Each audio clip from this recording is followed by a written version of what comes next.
नमस्कार। हमारे YouTube channel famous stories of the world में आपका स्वागत है। देखिए, हमारी मेवाड़ी गाथा का एपिसोड चल रहा है। इसके पहले पार्ट में हमने राणा लाखा के जीवन की कहानी पढ़ी।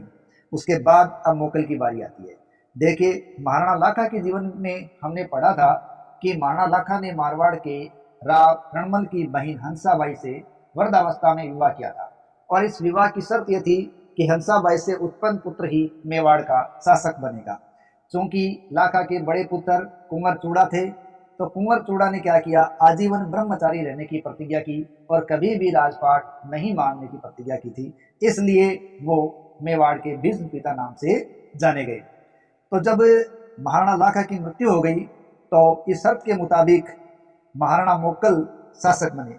देखिए, महाराणा मोकल जब शासक बने तो उनको राज तिलक है वो किसने करवाया? कुंवर चूड़ा ने किया। और उन्होंने कहा था मैं आजीवन राज्य की रक्षा करूंगा, और उन्होंने इस बात का अक्षरशः पालन भी किया और एक प्रकार से मोकल को संरक्षण दिया। क्योंकि जब मोकल शासक बने तो उनकी अल्प आयु थी, वो 12 वर्ष के शासक बने थे और उनका राज्याभिषेक 1421 में हुआ था। और 12 वर्ष के अल्प शासन काल के बाद ही 12 वर्ष शासन करने के पश्चात 1433 में उनकी मृत्यु हो गई थी। हालांकि ये मृत्यु स्वाभाविक नहीं थी, बल्कि उनकी हत्या की गई थी। हालांकि कुंवर चूड़ा है, उन्होंने अपनी बात का, अपनी शपथ का अक्षर से पालन किया, लेकिन मोकल की मां हंसाबाई ऐसा कोई मौका नहीं छोड़ती थी जिसके द्वारा वो कुंवर चूड़ा को कुछ न कुछ कह न सकी, और वो उनको शक की निगाह से देखती थी। तो इस प्रकार कुंवर चूड़ा को भी ये एहसास हो गया था कि मेवाड़ में उसका कोई सम्मान नहीं है, और मेवाड़ में वो जब तक रहेगा हंसाबाई उसको शक की निगाह से ही देखेगी। इसलिए महाराणा मोकल को शासक बनाने के पश्चात कुछ समय पश्चात वो मालवा के सरदार के यहाँ चले गए और मालवा मांडू के शासक हुसंग शाह के दरबार में उनको सह सम्मान रख लिया गया। इस प्रकार राव चूड़ा है वो मांडू चले गए। अब देखिए, जब मोकल है उसने सत्ता प्राप्त की तो उसने चित्तौड़ में या मेवाड़ में क्या कार्य करवाए। देखिए, मेवाड़ के अंदर उन्होंने तुलादान पद्धति लागू की, जो धार्मिक प्रवृत्ति का प्रतीक था। तुलादान पद्धति के अंतर्गत मंदिरों के लिए वो सोना चांदी दान करने के लिए ये प्रयास किया था, अपने भार के बराबर सोना चांदी तोलकर दान किया था। इसके अलावा चित्तौड़ में एक त्रिभुवन नारायण का मंदिर था। देखिए, कालांतर में कभी परमार राजाओं का कब्जा चित्तौड़ पर हो गया था, और उन्हीं परमार राजाओं में एक राजा थे भोज परमार। इन्होंने चित्तौड़ में त्रिभुवन नारायण का मंदिर बनवाया था। लेकिन मोकल ने क्या किया, इस मंदिर का पुनर्निर्माण या जीर्णोद्धार करवाया और उसका नाम बाद में समिद्धेश्वर मंदिर पड़ा। इस समिद्धेश्वर मंदिर का पुराना नाम क्या था? त्रिभुवन मंदिर। और समिद्धेश्वर मंदिर से पहले इसको समाधीश्वर मंदिर कहा गया, लेकिन बाद में वो नाम बदलता बदलता समिद्धेश्वर हो गया, और कहीं कहीं इसे मोकल का मंदिर भी कहा गया है।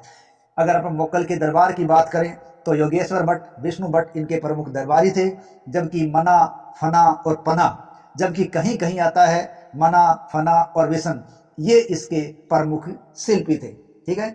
इसके अलावा एकलिंग जी के मंदिर का परकोटा भी मोकल के काल में बना था। देखिए, एकलिंग जी मारवाड़ के प्रमुख लोक देवता थे, तो उनका परकोटा है इन्हीं के द्वारा बनाया गया था।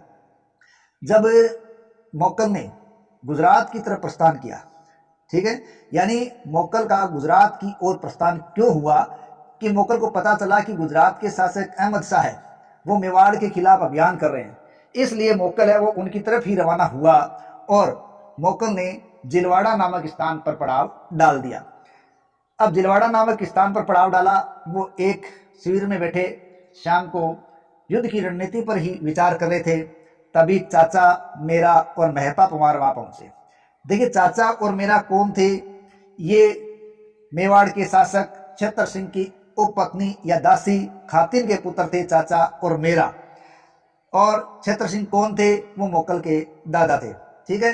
तो उसकी उपपत्नी या दासी के पुत्र चाचा में मेरा ने क्या कर दी? मोकल की धोखे से हत्या कर दी, और इस कार्य में महपा पंवार ने उनका सहयोग किया था। इस प्रकार मोकल को कुछ ज्यादा काम करने का मौका भी नहीं मिल पाया। और कहते हैं कि चाचा मेरा और महपा पंवार की प्लानिंग थी कि मोकल के पुत्र कुंभा को भी मार दिया जाए, लेकिन कुंभा किसी तरह वहां से बचकर मेवाड़ भाग निकले।